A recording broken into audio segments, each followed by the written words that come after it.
Risiko hakisan di sepanjang tebing Sungai Hulu Langat sebagai contoh.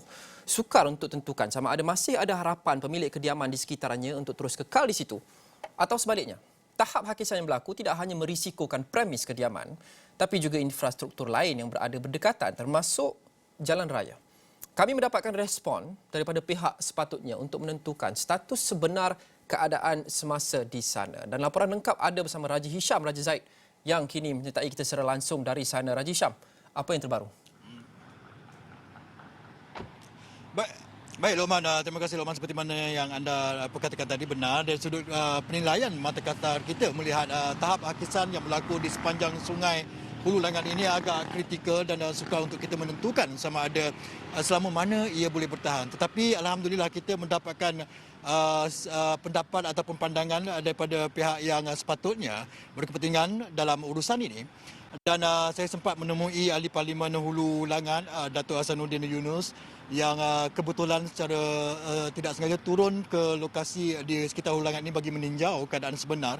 Dan kita ajukan pertanyaan ini kepada beliau. Dan beliau mengakui ada perbincangan telah dibuat sebelum pada kejadian banjir ini di mana usaha untuk menaik taraf tahap hakisan di sekitar ataupun di sepanjang Sungai Hulu Langat ini telah pun dah diadakan, dan usaha ke arah itu sedang berjalan ketika sebelum ini. Dan tragedi banjir ini telah mungkin sikit banyak merencatkan. Tapi apapun, antara perkara penting, apakah status sebenar penduduk yang berada di sepanjang tebing Sungai Hulu Langat itu ketika ini? Adakah akan dipindahkan ataupun dibenarkan untuk kekal di situ? Dan ini adalah jawapan beliau. Dan kalau kita lihat sungai-sungai yang telah roboh di belakang rumah orang, sebahagian itu adalah tanah tol yang mana kerajaan dia boleh ambil balik. Sebab memang kena tebing sungai kena di reserve. Dan saya percaya apabila beberapa proses pemulihan sungai itu berlaku, dia terpaksa langgar beberapa rumah. Dan saya pun dah bincang dengan ketua kampung dan sebagainya, tidak ada pilihan lain. Sebab ketika nak turunkan jentera-jentera berat nanti, rumah-rumah yang tebing tadi memang terpaksa, ya, kalau tak jentera tak boleh masuk, kan? Baik, jawapan beliau itu saya secara peribadi mengakui kewajarannya, kerana apabila kita memperhatikan tahap hakisan itu tidak ada pilihan sebenarnya. Mereka ini berpindah, dan seandainya proses pemulihan ataupun penambahbaikan itu tentunya dia akan mengambil masa. Kita bimbang kerana ancaman kepada wave kedua ataupun banjir kedua, kemungkinan adalah risiko yang sangat mencemaskan dan merisikokan nyawa kepada penduduk sekitar itu. Tetapi itu tidak hanya terhenti di situ, kerana sewaktu kami melakukan tinjauan juga kami dapati bahawa jalan utama juga telah mula runtuh sebenarnya di kawasan Hulu Langat ini.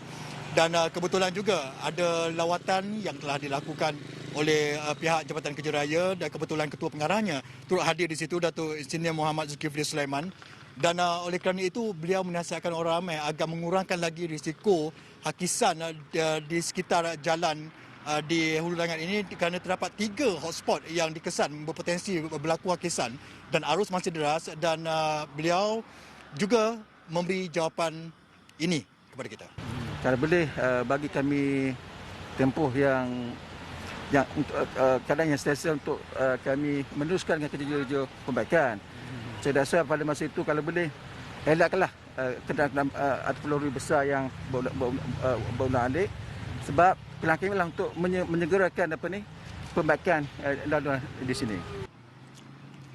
Dan tentunya ada alasan yang kukuh dan rasional kenapa larangan terhadap kenderaan-kenderaan yang tiada keperluan untuk memasuki ke arah Hulu Langat ini diberikan. Dan itu kerana gegaran setiap kali lalunya kenderaan itu merisikokan lagi hakisan dan meluaskan lagi radar ataupun radius hakisan di sekitar laluan jalan di Hulu Langat ini, Lokman. Itu saja yang kita dapat kongsikan ketika ini. Kembali kepada Lokman di studio di Bukit Jalil. Silakan Lokman. Baik, terima kasih Raja Hisham Raja Zaid.